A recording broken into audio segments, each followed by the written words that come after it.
Hey guys, welcome back to Shep's Movie Review. Tonight's movie is The Mummy, directed by Alex Kurtzman, who's also directed People Like Us, which was his first directorial debut. I can't give you an opinion on that one, sorry, because I have not seen it yet. But on to The Mummy. The basic plot for The Mummy is Nick Morton, played by Tom Cruise, is scouring the Iraqi desert for what he believes to be hidden treasure buried, 5,000 years ago. But instead it turns out to be a tomb/prison that's holding our, main villain, the mummy. And as you can tell, all hell breaks loose. Now, for those that don't know, this is the first film in Universal's Dark Universe series.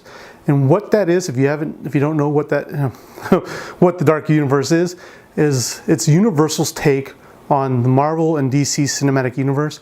So they're going to be bringing you out Dr. Jekyll, Mr. Hyde, the Invisible Man, Dracula, the Wolf Man, Creature from the Black Lagoon, etc., etc., etc. They keep releasing names almost every week now, but they're all in a shared universe. So they'll be doing their standalone movies, and hopefully at one time or another, either they'll join together or they'll fight each other, something or other. So we have the Dark Universe, and at the beginning of this movie, they let you know.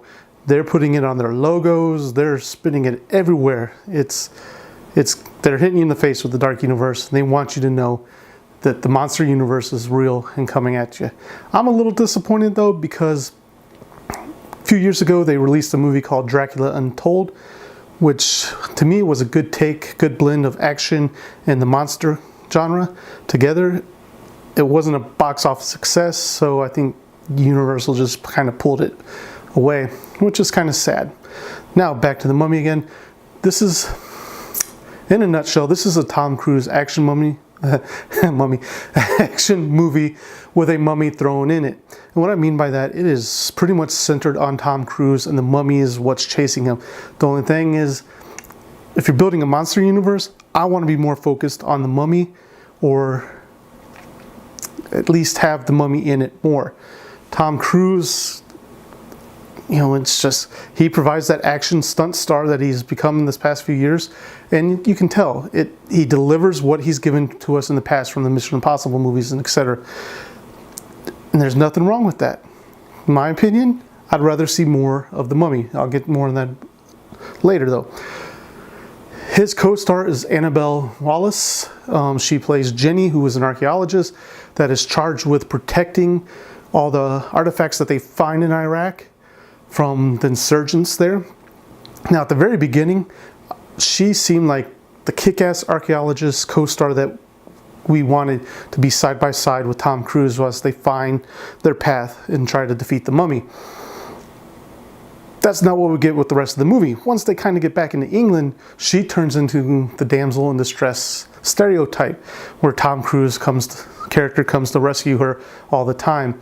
And to me, in this day and age, I think that's very sad. I think you could have had two strong co-stars together, feeding off each other and giving us that final performance. Because there's a character arc for Tom Cruise's character, Nick, that they kind of play with at the beginning. They give you a little few hints, but it makes, he makes a decision towards the end that you're going, okay, I see where you're trying to plant the seeds, but I wanted a little bit more development. If they'd have spent more time on giving you that development between those two, I think the decision Tom Cruise makes would have meant a lot more. And you wouldn't have been like, really? Just my opinion though, guys. Take it how you want it. Now, Russell Crowe is in this movie, and I'm going to try to not spoil this because he plays a character that is getting his own standalone movie, and that might be spoiler enough. But I think he gives us a performance that's just enough of a tease of that character that he's playing that you really want to see what he can do in a standalone movie all by himself, or being that main character. When he's on screen, there's a history behind him. There's something else besides what he's presenting to us. And I think that just gets me more excited to go see that movie. And I hope it comes out soon. I don't know what the release date for that one is. Now, being that it is in the Dark Universe, they throw Easter egg after Easter egg at us. There's actually one scene where I need to go back, if nothing else, to watch that scene to see what other Easter eggs I missed, because they're just throwing them out there, and I'm sure I miss most of them. I think I caught 4 or 5 of them, and I think there's probably plenty more.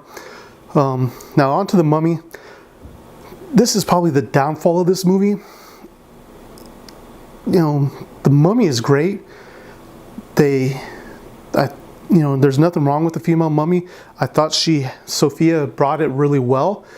I just wish that they'd have focused more on her, because she, to me, if this is going to be a Monster Universe movie, she needs to be the focus, because going forward, it should be the mummy going forward, not either Tom Cruise's character or Annabelle's character.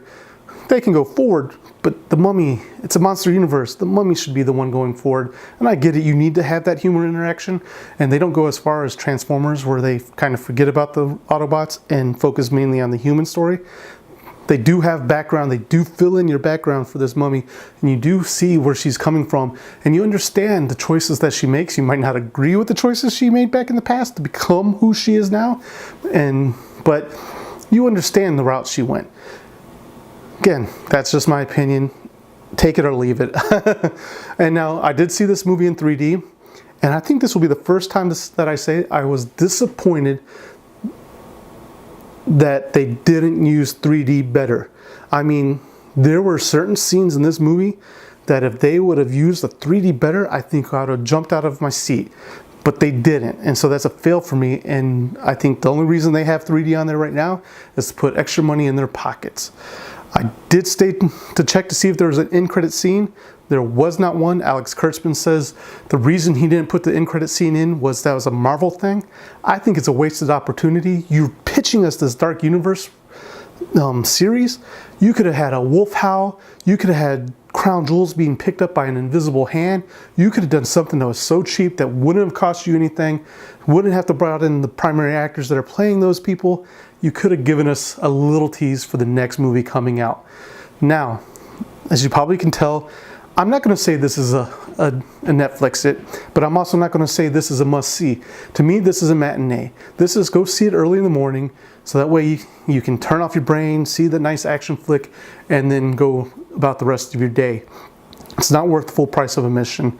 It's a great action flick. It's another blockbuster popcorn movie that we've come to expect in Hollywood for these summer seasons. There's nothing wrong with them. I'm just getting tired of them coming out every other week. And especially now that this is the weekend after Wonder Woman came out, it's going to hurt it even more, because Wonder Woman, even though I did say it was a matinee, to me, I think I said it was a matinee. God, I hope I didn't get that wrong. But I think Wonder Woman is a much better movie than The Mummy. So guys, that's all I got for you this time. Until next review, take care.